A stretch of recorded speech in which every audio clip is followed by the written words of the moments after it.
Welcome to It Takes Two. I'm Blair. I'm Chris. And today we are going to take a deep dive into our thoughts about the Huda interview with the Call Her Daddy podcast. I need you to subscribe, like, share, comment. We are so close to 9,000 subscribers. Thank you all for watching.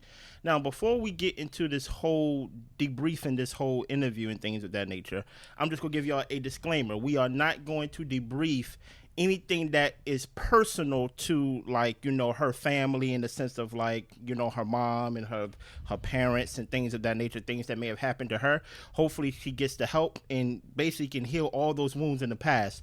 We are going to debrief basically what she says, her recollection of what happened in the season to what we saw.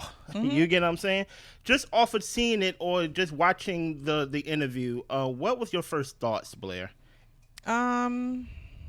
I guess my first impressions, or what I wanted to see from the video, was her taking accountability and realizing how much of a menace she was being. Yeah. And I think that there's a lot of things that she misses when it comes to her behavior, or maybe she doesn't miss. She just explains away. Oh, yeah. Might be a better way of doing it. And I do want to say that when the interviewer was talking to her about, you know, what developmentally happened to you in your life, you know, Ace asked you what happened to you to kind of make you react these different ways. I think that her past does play a role into how she shows up. And I don't necessarily know if she knows that it's having that much of an impact. Yeah. Because I feel like if you knew that the way you were moving was actually causing you to suffer, that you would get help for it. So that way it could stop. But I don't think she knows that she, the pain that she's has and the way that she interacts with people, it does originate from somewhere. And she's been through a lot of tough stuff growing up. And it doesn't excuse her behavior, but I just feel like because she has an excuse for all of her actions, it's like a never ending cycle. Yeah. You know? For me, I was just hoping in this 2-hour interview that is still trending #1 in the world, that I will see her take full accountability for something. You get what I'm saying? Without some type of explaining it away, or basically trying to say, you know what, I know there's some people that crash out in their room, you know, I'm just real. You get what I'm saying? And it made me think of this, right? It made me think of the great philosopher. Her name is Lauryn Hill, right? And she said, they will hail you, then they will nail you, right? And what we've seen, especially in this era of Love Island, is that you can become legitimately famous off of being off a TV show. And I can only imagine, like, what was her thought process of coming out with over 3 million subscribers and 3 million followers, and basically feeling like, you know what, the world loves me, you know, or basically like they like me. And that's one thing that she kept saying in this interview that made me go, like, wow, like her whole view on the world or even herself is based off of how others view her. Right? Even when she was talking about the whole Jeremiah thing, she was basically like, what do America see? Maybe they don't like me or something like that. And basically letting that be the metric of how she moves, or basically trying to get approval from people that she don't even know. One thing that I was watching and I was paying attention, I was like, why don't I like Huda? Right? Because I'm watching it and I'm just like, what is it? It's not, because I know how to compartmentalize reality TV. I know how to watch TV for TV's sake and be like, I don't know Huda, so I have no reason to actually like dislike or like her. But when I was listening to her sit down and actually talk, you know what I thought, Blair? What? She is the embodiment of social media. She is a social media creation, right? And at least with us, with our generation and things like that, we're not 40 guys, right? But with our generation, we knew a life without social media. Yeah. We knew a life that was actually like in reality. But when you look at Huda, it's like, oh, okay. You know, you got the plastic surgery, you know, you got the nose job, you got the hair, you got the body, it's things like that. And then it's like, oh, you're seeking these external, basically, validations and things like that. Basically, what a lot of people who grew up with social media, they only know social media.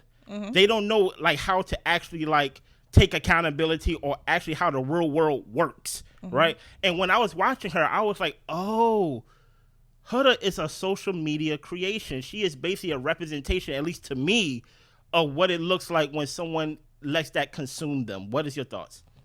Yeah, I mean, I can see where you get that from, but I think it goes deeper than that. Deeper. Yeah, I think it goes deeper than a social media thing. I mean, the girl clearly has attachment issues Okay. and also fear of abandonment. Mm-hmm. And I think that stems from her upbringing, you Yeah. know? And I also think that when she navigates these relationships, it doesn't come to her to think, oh, okay, we're going to talk about the example to where she was saying that she could tell Jeremiah was pulling away from her. Mm-hmm. And the interviewer was basically saying, like, he was pulling away, but you kept continuing to press in. Yeah. And her explanation was, well, yeah, like if I see you pulling away, I'm going to press in even harder. And I also, wanted to show when the bombshells were coming in and people didn't want us together, wanted to be even more possessive. So that way I could make my mark and let people know that this was my person. Mm-hmm. So I think that her fear of abandonment like controls her in a way,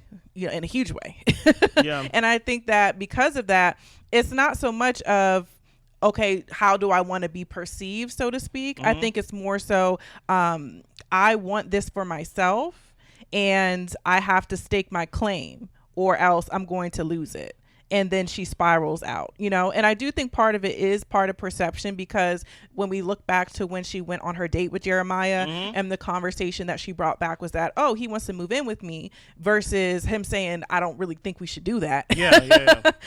I do think part of it is the perception that I do want you guys to think I'm in a good place because you guys don't think that we should be together. Mm-hmm. So I think it's also that perception, but also of her wanting whatever her delusions are to be true. Yeah. And so she'll say it and act out in those ways, but continuously pressing in on this guy and continuing to be more and more possessive is going to run him away. Mm-hmm. And I really think she can't control herself. Yeah, in that way. I think everything after, once we started talking about the little details and even the major details of Love Island, I think we could confidently say, based off of what she said, that like, yeah, Huda be lying.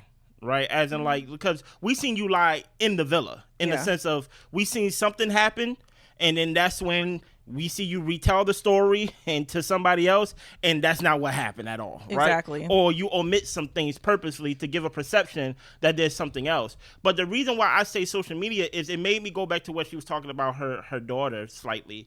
And she says, like, basically, like, she is a mom, and like, she be basically dropping off her kid off and things like that. She her and her daughter get ready in the morning and things like that. They play with perfume. But she says something that made me go, she said, my daughter is my biggest cheerleader.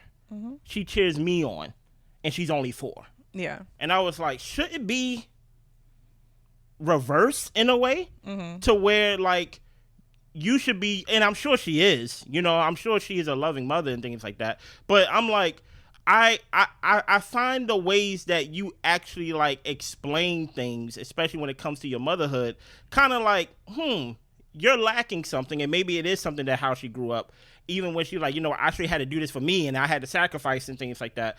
And I'm just like, and then I go on to my whole social media thing. One thing that people is obsessed over is likes. You know what? You go to a picture, you like it. So her whole thing is really like, I want people to like me. I think her whole thing is external validation. Yeah. Whether it comes from a child, a man, women telling her that she's right, and that guy is a kitty, and all that type of stuff. Yeah, I'm just much. like she needs the external validation. It's not enough for her to feel how she feels and move in that way. No, she needs people to boost her up, tell her she's right, and all that type of stuff. And don't get me wrong, it does feel good to feel validated, but she's willing to manipulate situations and to turn situations into something, to where it never took place that way, and relay conversations and situations in a way to get people to be on her side. Manipulation. Pretty much. In more words, in order to get that external validation. So you're right. I think social media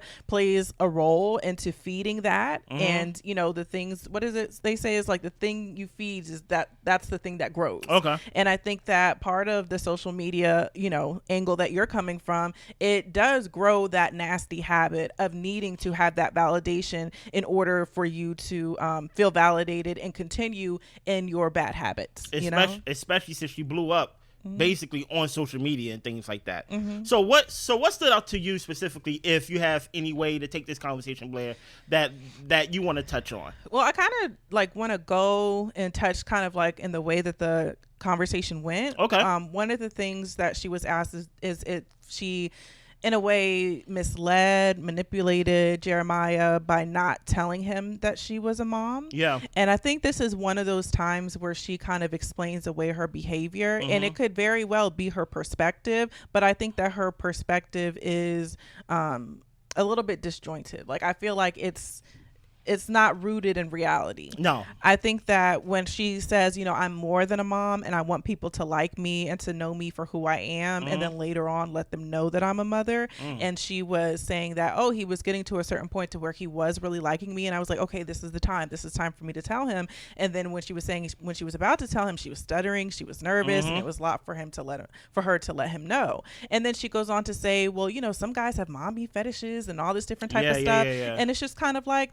you're framing it like the way that she frames things is in a way to where it makes her manipulation okay. Yeah. You know, and my whole thing with that situation is, you're right, a person should get to know you for all that you are, but you don't get to leave out one portion of you and get to put everything else out on the forefront. I just disagree with that. Facts. And you know, maybe in time she'll see it differently, or maybe she won't, but I think that you being a mom, you being a sister, you being a daughter, all of those things are your roles in life, and there should be no hiding or nervous to tell anybody about any of that. That's what comes with you. Yeah. So. And to your point, let's touch on that. I like that you brought that up, right? Yeah. It is manipulation.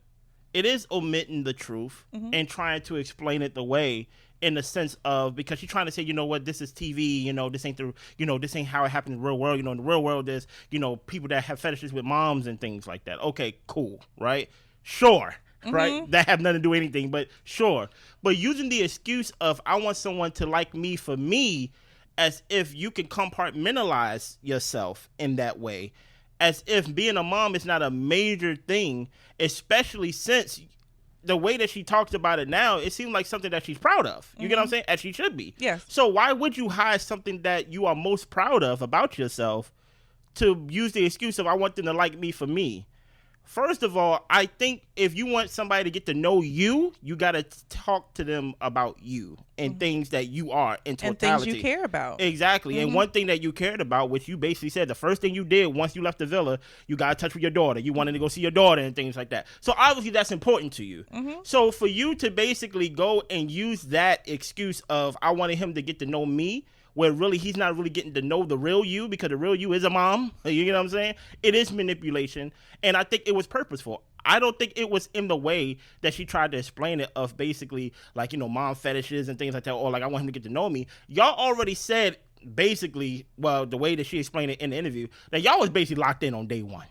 You get what I'm saying? She tried to use the excuse of, you know what, because I'm a mom and things like that, you know, people, I always tell everybody I love them. Always tell everybody I love them, and you know, I'm cool. And she says she's always checking on people, making sure they're okay, and all that type of stuff. And I think that what she doesn't understand is that can, number one, yes, it's good to be there for people if they're going through a tough time, but you're also in a way doing that to make sure that they're okay so that you can feel okay. Exactly. Because if things are not okay, then you're going to have one of your crash outs, have one of your reactive moments. It's not so much of, oh, like, I'm your support system, I'm making sure you're good. It's, I'm pressing you to tell me that everything's fine so that way I can relax. You know, instead of actually fixing up an issue with that person. I agree 100%. It's not pure. It's not pure. No. I think everything that Huda does is to point it back to her. Even if she's there for you, she's doing that so you can actually volley it back to her, so you can be there for her and provide that validation. It's never it's never isolated. It's really never going to be for you, right? And things like that. Do you have another point that like you like to talk over? Yeah, when they were talking about the bombshells coming in, and Amaya specifically, and how, you know, she's cool with Amaya now, but before, when she came in, she thought that Amaya was trying to bother her by going at Jeremiah, trying to get her upset. And apparently Amaya said that she didn't see their relationship or how close they were before the villa. And Huda says like, oh yeah, like, you didn't see where I told her like, oh, I didn't know that you didn't know and we're cool and all this type of stuff because of editing. Is it possible that happened? Possibly. Is it possible Huda's lying? Absolutely. Yes, 100%. But I also, and Huda was saying that, this is all new to me. I'm not in the real world. Like, this is something that I had to adjust to. And for that, I say, so you just don't know what you're getting yourself into. You know nothing about the show. You haven't seen an episode. You don't know what bombshells are. I just find that hard to believe. It's not. I just find that hard to believe. It's not even about the bombshell. It's about human decency. Why are you calling her out her name in this way? As if you own the person that you're with, right? You literally just met this guy. You met the guy, right? But y'all locked in. Y'all over there doing hearts in front of each other and things of that nature. And this person comes in and you obviously know something about the bombshells because you like the bombshells watches the episodes. So like, why would she want a guy that like she sees me with and things like that? Because she's a bombshell. But I think that goes back to my point about she always has something to justify her reaction.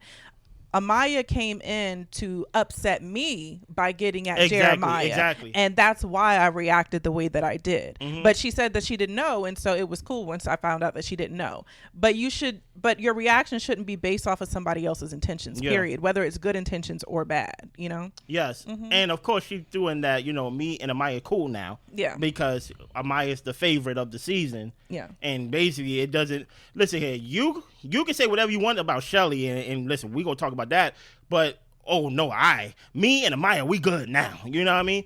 One thing I want to point out about the whole Jeremiah thing, about the love bombing thing, she said flat out that she felt like she was love bombed.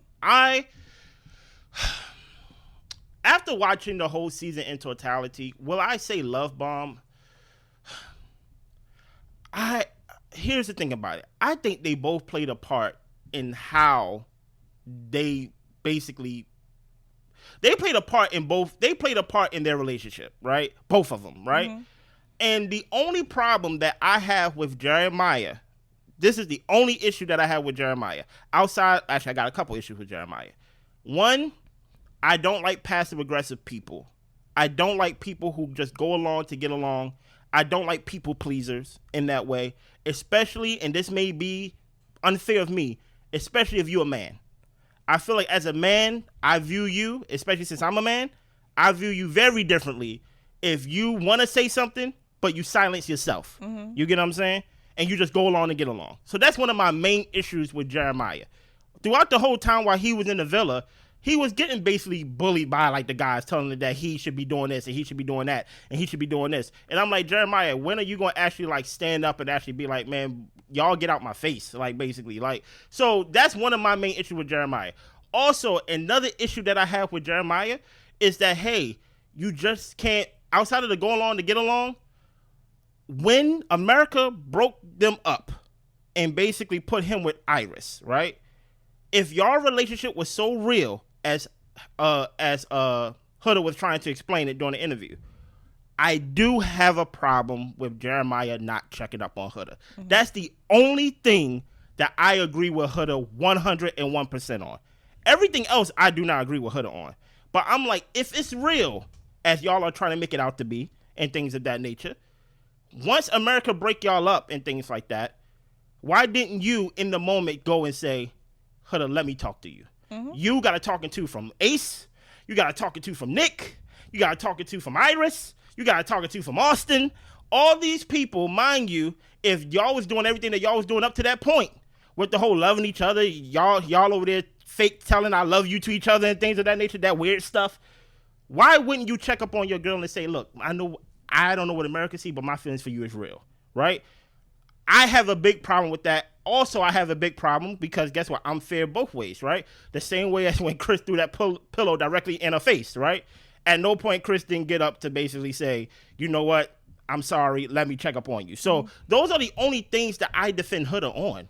Everything else, I feel like she's retelling a story that just didn't happen and things of that nature. And I think a lot of things that Huda is trying to explain in a sense of Jeremiah was doing this and now he's not doing this no more. Jeremiah was doing this and now he's pulling away.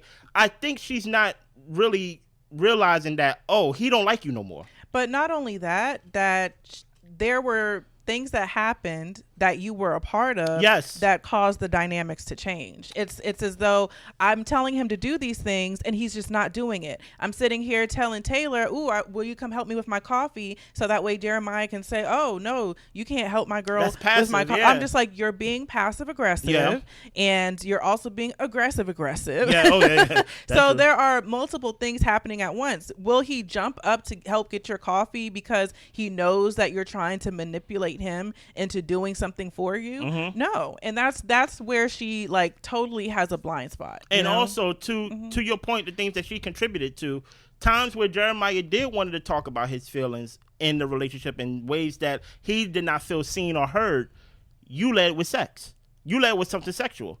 And he basically was like, yo, like you are gaslighting me, and basically like you ignoring me. Whenever I try to express myself, you should want to act like you sleepy. We seen this in your actions with Chris. Yeah. When Chris was talking to you and things of that nature on your last date, and he's trying to tell you, hey, this is what's going on with me. This is how I feel. You cutting him off. And then when you did let him talk, you look completely uninterested in the conversation.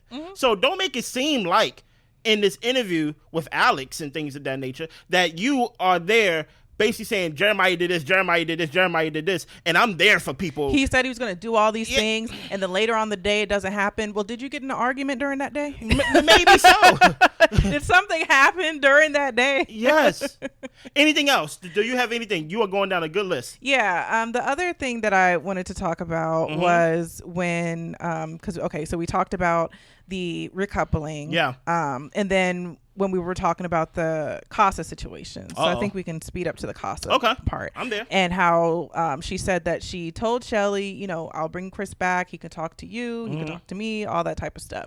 And one point that she was saying, well, Chris, when I came down in my cute bikini that day that I was feeling so pretty, he was not even looking at me. He didn't pay me any mind. And he's over here having conversations with Shelly and all the other girls. And number one, Chris should definitely have, I feel like, poured energy into Huda if he was really wanting to get to know Huda. I feel like he did do that. I feel like he sat up and listened to her cry and reassured her, especially after the whole heart rate challenge when things weren't going well and nobody really wanted to sit up and talk to her. Yeah. So I think that Huda in situations, even though he might not have talked to you in that moment, you're coloring it all one picture as though he was never paying you any attention. Yeah. And, I think that is just, it creates a false reality that she lives in. It creates a lie. Yeah. That's what it creates. And my question is, how can I pour into someone's cup that got a hole in the bottom? Yeah, it's never ending. It will never be enough. Huda reality is based in lies, right? Anything that doesn't please her, she's never at fault. She's always the victim, right? I thought it was very strange of her to even single out Shelly by name in that way. And of course, she also singles out Sierra near like the end when she basically said who is basically the fakest and things like that. And my whole thing is, what's the point of you singling out people in this way, knowing that you got to film with these people at least one more time? And you got to see it. But, I have a whole theory with that. But my thing is, with the whole Chris thing is, when she says things like, I want someone to be obsessed with me, that is not a good word to use. And it's not healthy. And I think that she has no intention of being in a healthy relationship. No. I think that she wants someone who is obsessive and possessive because that is what she is and that's what she likes. And until she learns that that's not any type of normal healthy relationship and she can adjust to that, then that will be the change. But she's not looking for healthy. She's not looking for someone who's a partner who is going to talk to her in a way to where we are, on the same accord and all that type of stuff. She wants somebody to literally worship the ground of Huda. And also that's a bad word. Yeah. Like no one used the word obsessed in a healthy way. No. Like there's no healthy way to say it. So and even though Huda is to blame for a lot of things, if you've been watching our reviews and things like that, one thing I said in the review is they should have got rid of Huda when they all had a chance to vote her out, basically standing behind her, right? Because it's not fair to Huda, right? I'm being fair. It's not fair to Huda to vote that she stays, but then tell her she can't participate in basically the show. Basically sit in the corner, right? And Huda over there talk about how she felt bullied on the show and how she really had nobody to talk to and things like that. But she does not see like her actions as a reason of why No, like she has no clue. Even when the interviewer was asking her, okay, so none of the guys wanted you with Jeremiah. Why do you think? And she's like, I have no idea. That's crazy. And the thing is, I believe her. Really? I believe her. I know for me, I do think that sometimes, yes, people know what they're doing. Yeah. But at the same time, I just can't see somebody who comes onto a show to fall in love, to have such a, wild ride of a time to where you actually end up single, broken up with the person on the finale. Who wants that? So that's why I'm saying I really don't think she knows that the things that she does contributes to the breakdowns in her relationships. I'm not buying that. Or maybe she just, or maybe because she explains it away, she thinks that she's valid in it. But I'm just like, for her to say she doesn't know, I halfway believe her. Here's how I know. Because she thinks she's right. Here's how I know Huda is lying, right? There was major events that happened in the show to where Huda was 100% in the wrong, right? So when Alex brought it up, I think that's the interviewer name, Alice. I think that's her name. Hopefully that's her name, right? When the interviewer brought up those major events, Huda said, "Oh, I don't remember. Can you bring it up for me?" Right? That is a way to basically come up with something. Buy time. She's buying time. A story. But yet she can recount these small things that didn't make it on the editing floor. You get what I'm saying? So that's why. Yeah. So that's why I'm like, she knows what she's doing. She knows when she said, "Oh, can you tell me what happened?" She's freestyling. She's going off the top of her head and trying to find a way to basically put her in a good light. But whole time, there's no way. Chris already did an interview already, and he did not really. He could have said a whole bunch of bad things about Huda, but he chose to take the high road. Meanwhile, you talking about, "Oh, we really didn't even have sex like that," and we. Well, before we get there, go ahead. Can we talk about CASA? I mean, not CASA. The heart rate challenge. So, sure. Because I need to see the video. Okay. Well, what she said she did during the heart rate challenge is that she licked him from pretty much the groin to up to Ace's chest. Okay. And that's what she's saying people felt like she did the most with, but she said she did that with all the guys. Okay. It's hard to tell what's true and what's not with Huda because we've seen her change stories from what's happened to what she actually brings back to the conversation. But I will say she was saying that, she could have just had a conversation with me, but she wanted to go around and drag the situation to everybody else and essentially talking about Shelly. And I do feel like, yes, Shelly could have had a conversation with you and not went around and talked around the whole villa. But at the end of the day, you don't get to control when somebody is ready to talk to you. Yeah. And also Huda was going around trying to spread her piece about how, am I a bad person, and trying to get people to feel bad for her in this situation, as though there was some type of competition of whose side are people taking. Yeah. When the reality of the situation was, majority of the people felt like you did the most and you were in the wrong, and you could have just sat there and waited until Shelly wanted to have a conversation. Why she was involving all these people, the external validation, Yeah, I agree. I think we just need to see the video because everybody's saying, or at least Taylor said, they asked Taylor straight up, did like Huda basically ride his face or something like that, and he said basically like basically damn near and stuff like that. So the story. So is that a yes or a no? Yeah. Because if she did, then say she did. If she didn't, then say she didn't. But my whole thing is, if all the Islanders said that she went too far, I take that. I have to take their word for that. The only issue that I have with all the Islanders saying that she took the only problem that I have with the other Islanders saying that she went too far is name a time since Huda been in the villa that she didn't go too far. Yeah. But y'all voted for her to stay. That's the point that's the part that doesn't make sense. So the part that she actually goes too far again, as she's been going off basically this whole season, now it's an issue. I'm like, Huda hasn't changed. She's been a crash out from the time she crashed out. Yeah. And now that she's actually partaking in a challenge that I feel like, hey, if you're going to be closed off. That's just my view on it. Even though I view it differently and I was irritated at Shelly talking to everybody except Huda about it, I was still team Shelly. I am not against Shelly. I can disagree with Shelly and be like, hey, Shelly, I still love you. I'm still rooting for you. I just don't agree with any of them that stood behind her, but yet want to kind of not give her the free reign to basically be in Love Island. Okay, you brought Chris back for both of them, right? Shelly's like, no, don't say Don't say that you brought Chris back for both of us. You brought him back for you. I'm like, okay, but if everybody, which I did not only hear this from Huda, I heard this from Chris himself too. Chris said, oh, I didn't know how deep the Ace and Shelly relationship was until I got back to the villa, right? So if you and Ace really had this deep relationship, I'm like, why do you care about Chris if it was that deep? But my whole thing is, hey, let's start from the root. You shouldn't have voted for her to stay. Yeah. You should have got rid of her.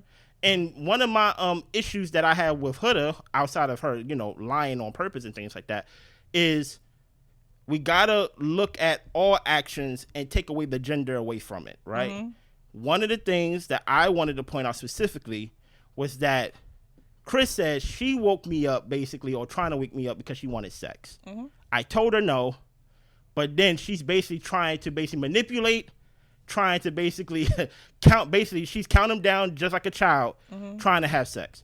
That is dangerous behavior. Trying to intimidate, all the things. That's dangerous behavior. Yeah. That is not a healthy workplace. You get what I'm saying? The fact that Huda can say, while Huda's over there, oh no, it wasn't that. I basically just want him to cuddle me. I'm like, that's what I mean by, I think everything she says is on purpose. Because she knows that, hey, you did not just want to cuddle. And then you're trying to make it seem like, you see, that's why I don't want to kiss you, because every time I got to tell you to hold me. Every time I got to basically coach you to basically pull me close and things like that. Well, whole time, you was basically just trying to get sex. The same sex that didn't mean anything to you. Yeah. And I'm like, for me, like, that's he say, she say. That's dangerous. At this point. It's he say, she say about what it is that she was actually trying to get out the moment. I don't know. I wasn't there. Yeah. But I do think that no matter if it was a cuddle or a hug, if the man wants to sleep and he turns around and he tells you he's trying to rest, you don't get to muscle him into doing what you want. Yeah. And that's an issue. And I will say, towards the end, she talked about some things that she would do differently as far as not talking over people, in situations. And then she asked the interviewer to kind of give her some more examples. She was like, it's so many, but like, what do you see? Like, what do you think I should do differently? And that's where part of me thinks that, okay, because, like I continue to say, because she explains away her behavior, there's really not going to be a time for her to actually sit back and reflect and say, I shouldn't have done this because of those reasons. Even with the fact that she was just like, oh, everybody crashes out. Mine was just on television. Well, okay, but the thing is, when you're crashing out at home in your room by yourself, you're not impacting anybody. When you're cursing out somebody in their face in front of a group of people, you are being abusive. You are being verbally abusive. And I think that's the piece that she misses, is that you acting out and doing all these things affect other people negatively. It's not enough that you are just being bad. You're affecting people negatively, and you're having an impact on them that is going to change, number one, how they view you, and also how they interact with you, and why you probably feel like nobody really liked you, except she don't know why nobody liked her.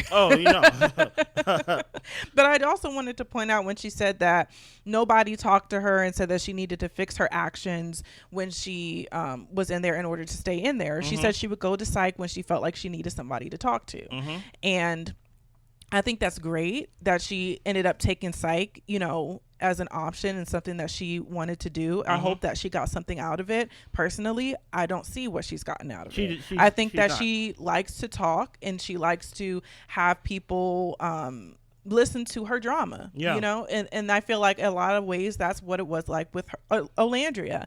And Olandria would try to give her sound advice or ask her questions to make her think deeper, and she would tell her, I don't want to talk about that right now. I can't really, I really don't know, Olandria, because you don't want to actually come to a point to where you have understanding of the other person. You want to have an issue, and you want to get your issue off. But the thing about Huda is you can't talk to Huda.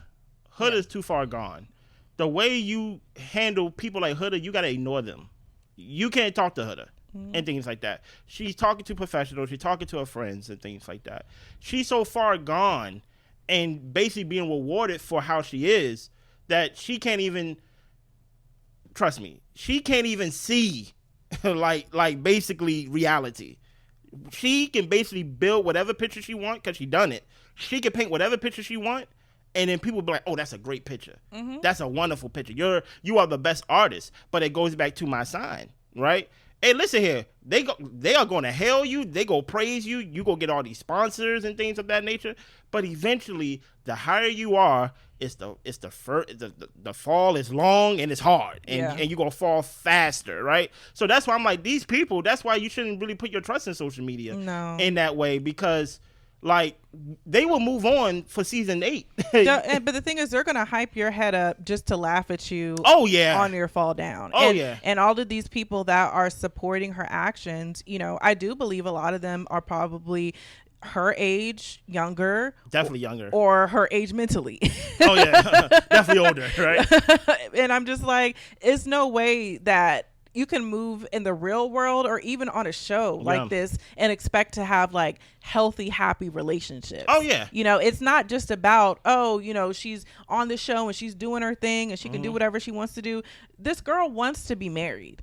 This girl wants to have friends. You know what I'm saying? These are things that she wants, and she's actively working against them with the way that she is moving and the way that she handles situations. And there were some points that she said she's going to work on and do better. She said that she knows she needs to work on herself, and I hope it's not just lip service. No, it's 100% lip service. Let me ask you some questions on the outside of this interview. Okay. Let me start with question number 1. Should she have done this interview? Yeah. I say no. And the reason I say yes is because don't hide.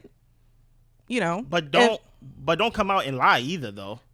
But I want you to show yourself for who you are. People love to blame editing. Okay. And people love to blame, the fact that the show is only an hour and, you really don't get to see the full aspects of a person in all the situations. So, yeah, come out, talk, share your piece, because everyone should be able to share their perspective. And as a viewer, I can say her perspective is whack. I say no. Because I care about the person. Okay. Right? I think you just came from Fiji. Of course, when we hear Fiji, we think of paradise. We think of island and things of that nature, right? But you just basically came home from doing a bid. I mean, you're right. For her well-being, but it would have been better. All of them. For all her. of them. Yeah. For all of them. Specifically with Love Island people, right? We have history with Love Island people doing stuff to themselves that's not healthy. You get what I'm saying? So, and we see, as we're going to review later on tonight, Beyond the Villa, Aaron, he's like a total different guy. You get what I'm saying? Granted, was the actions that he was doing wrong or like, was it dishonest? Of course he was dishonest. He was a guy on like a dating show lying to a girl while being basically chased by other girls and things like that. Should that mean that the rest of his life should basically be in the hole and he should basically be put away from society? No, of course not. But I think, hey, when you first come out of the villa, I think there is some time to where you have to adjust to some type of normality.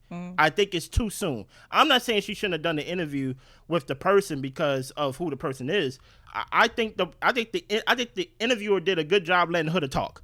You know what I mean? But I think there's something to, hey, come on my platform, do this interview, right? To where basically it's really not gonna benefit you, really. Yeah. You get what I'm saying? But it's gonna benefit me. You know what? I'm gonna be the one that got the whole behind the scenes. I was the one that first talked to Huda and I got all the news. And more times than not, I don't trust the interviewer, nothing personal. I don't trust the interviewer to really hold the interviewee accountable, right? All the time. Well, I feel like as an interviewer, it's hard to do because you want the person to be comfortable. You want them to continue to talk. Exactly. And I do think that there were moments to where she was trying to explain to Huda that even though you have your feelings and they're valid, your reactions are way out of line. And, you can say that, but will the person absorb it? Of course not. No. Of course not, because you can't talk to Huda. I think the interviewer did a great job. But then there was one part of the interview where they both calling, Jeremiah being called this thing, and then the person X is being called the same thing, and they basically like, yeah, he is this. I'm just like, yeah, this is too much. It's too friendly for me, especially for someone who had the actions of Huda. You get what I'm saying? So me personally, I think Huda should at least took time off to get back to reality, talk to somebody, get some therapy and things like that. My question number 2, does she show up to the reunion? Oh, yeah, I think she will. Ooh. And the reason I do is because, she doesn't think she did anything wrong. People are unfollowing her as we speak, and I'm talking about like her villa friends. Really? Like Shelly unfollowed. Oh, yeah. You have Olandria unfollowed her and things like that. Like, yeah, she's gonna think that everybody's hating on her and she's getting bullied. You know? Yeah. I think Who? That's why I'm like, you did this interview before the reunion? Oh my goodness. It's like it's almost like you're giving them billboard material to basically go at you about, you know? I think she is gonna come to the reunion, but boy, it's going to be bad. I think this is gonna be one of the worst reunions. And when I say worst, maybe best in like the sense of like viewers. Entertainment, yeah. Entertainment. But I think it's going to be bad. I think a lot of people are going to take a lot of time away from social media after this reunion. Well, I will say that if Andy is really going to be co-hosting this, I do look forward to him doing it because he brings the right questions. Yeah. Some of the time, most of the time. And I feel like with Ariana, I think she did a good job last season, but I do feel like we're not trying to be friends with the contestants. We're trying to get to the tea, we're trying to get to the mess, and we might even be trying to ruffle a couple feathers. Yeah. So, yeah. The thing that I think with Huda, or not Huda, I think the thing that Andy does a good job with, not so much with his reunions, but with his Watch What Happened Lives, he includes what Twitter is saying. He includes what social media is saying. And trust me, there is a whole side. You have your 3.5 followers following you. There's a whole side of Huda's fans, or basically the anti-fans that will basically call you out. Mm-hmm. And what will you say when Andy bring that to your attention? Yeah. You get what I'm saying? And not only do you got to go against what people are saying, you have to go against what the people who actually live with you are saying. Mm-hmm. So you can basically say, this happened, this happened, this happened. And then you may have Chris there, you may have Ace there, you may have Taylor there. They'll be like, that didn't happen. Like, why are you lying for? Or it didn't happen in that way. Exactly. So, right. I think this interview did not serve her. But I think what happened is she is a social media star in this moment. And the one thing that I like about social media, because, we didn't grow up on social media, is that social media is supposed to be a way of extra income if you work it correctly. Some people try to get in social media so they can quit their job to basically get out of the rat race of basically how the world operates. I think now, especially how big Huda is, she's entering into another rat race of fame. And that may be too much for her to bear, especially if she needs external validation from people. Because we've seen it all the time. We've seen people praise one person, and then once their season is over, the same people that praise you, they laughing at you, they talking about you, they call you toxic. It's just a dangerous game to play, and I wish she would have took time to herself. Maybe some just time just to step back, like, whoa, this is a whole new world for me. But I will say, if you're delusional enough, you can absolutely create a career out of this. I mean, she could be on House of Villains for all we know. So who knows? But I hope that she doesn't let the commentary, the opinions, my opinion, really weigh her down. An opinion is just that. It's nothing more. It's nothing less. It's like a butthole. Everybody has one. She lives off opinions, though. And hopefully she can, do better and actually not okay, I don't want to use that word. Hopefully she doesn't inflict harm on people as she continues in her growth process, because it gets ugly. It gets very ugly. For me, Huda's a lost cause. I don't think there's any way. I don't think there's enough therapy that she can go to. I think the only way for her to actually get better, she would have to walk away from everything. And she is not doing that. Yeah. She is not doing that. Anything else you want to bring up in the interview or basically talk about? No, that's all I got. Listen, let us know what y'all think or thought about the interview, especially should she have done this interview this soon, straight out the villa? Mm-hmm. Did you learn anything about Huda? Do you believe everything Huda is saying? Do you think she's lying? Just let us know what y'all think about it, and we will be back later on tonight with more videos. We see y'all. Bye.